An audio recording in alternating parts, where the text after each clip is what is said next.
ladies and gentlemen. Deepak, thank you for having me here today morning. I just wanted to place a couple of my thoughts.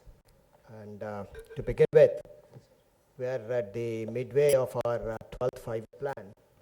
And if you remember, the objective or the thrust of the plan was to achieve faster and more inclusive and sustainable growth for the country.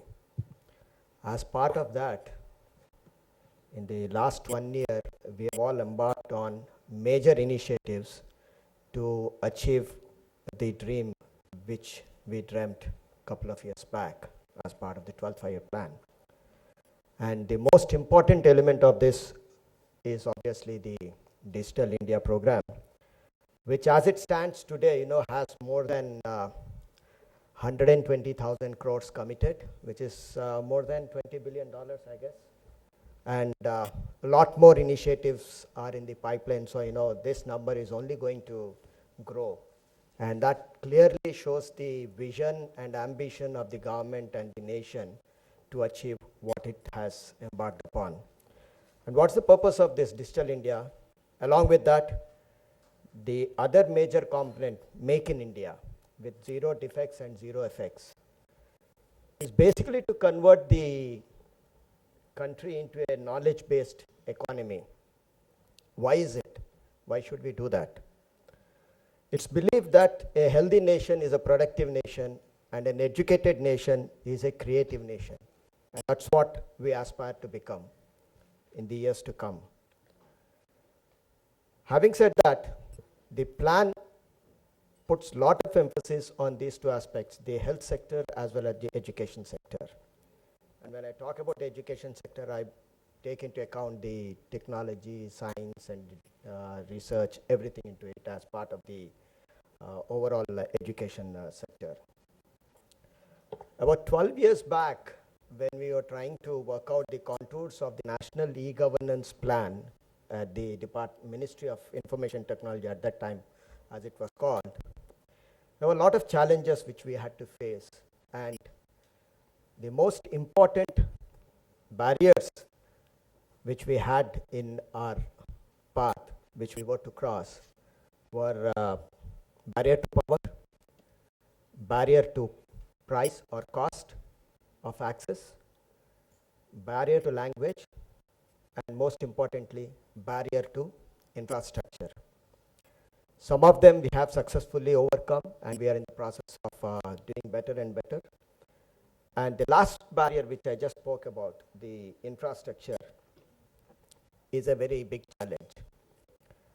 And this is the challenge which has thrown a lot of opportunities also. In fact, challenge and opportunities are like two sides of a coin.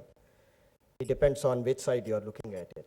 So one can convert these challenges into opportunities and grow much faster and bigger. And on a philosophical plane, if you look at why do we do all these things, it's primarily to have better quality life, better quality in every walk of our activity, in every walk of our life. Whatever we do, we need to have quality more and more. And one of the great educationalists who said that quality begins and ends in education. That's the importance of quality. Again, I'm coming to education part.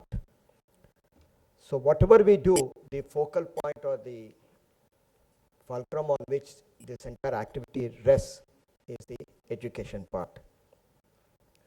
That is in a way related to the last barrier which I spoke, infrastructure. When I talk about infrastructure, I look at the physical infrastructure, the content, the carriage, as well as the capacity. Capacity from the manufacturing point of view, capacity from the manpower which have to man all these assets across the nation.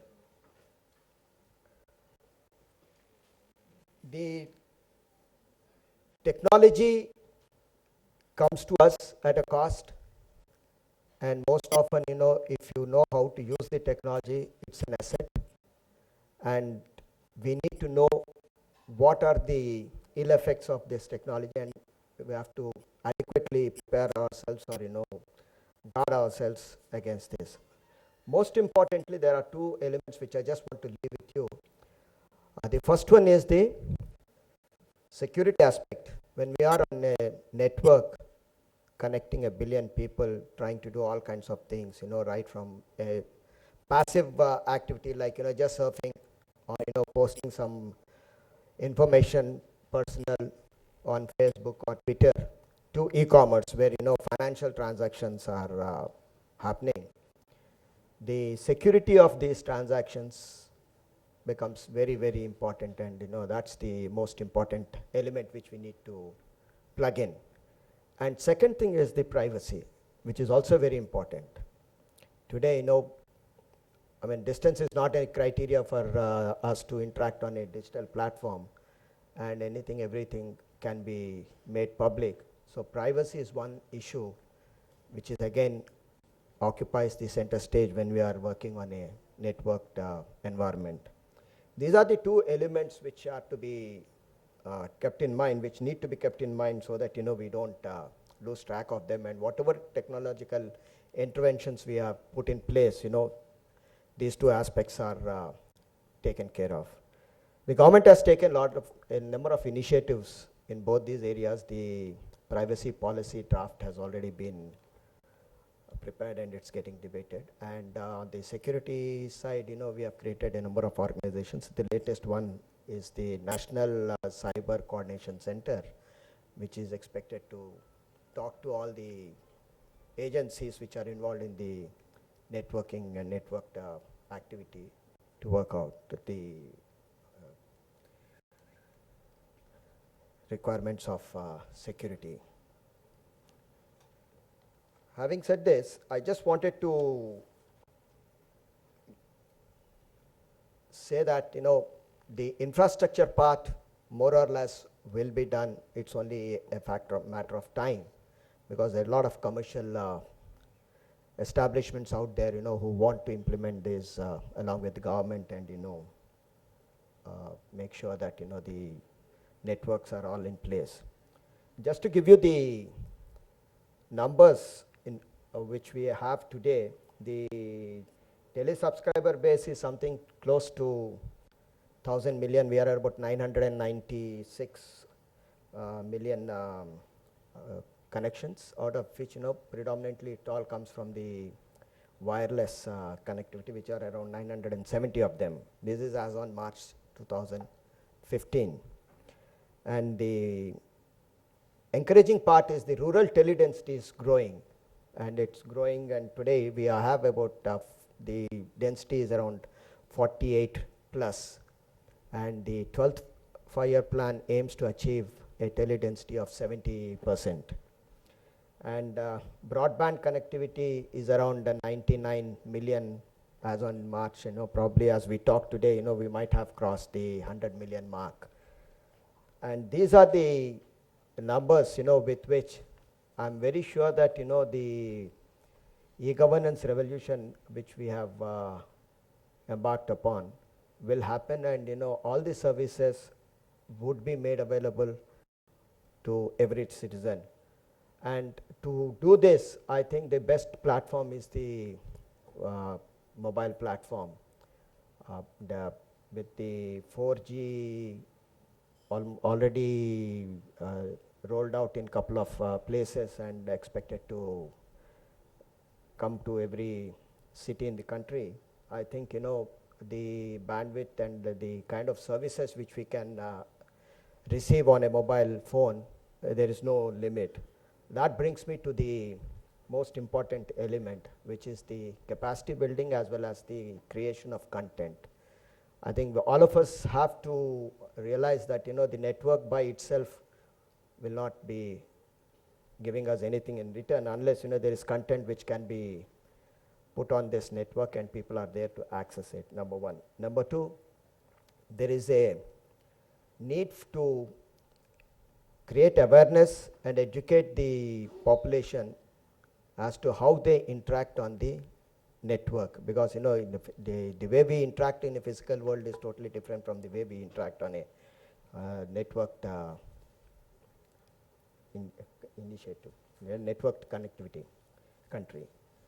And we need to encourage and educate the masses as to how they need to use it. That's number one. And number two, we also need to create the requisite manpower to man all these infrastructures, because at the end of the day, this infrastructure will go right down to the last village.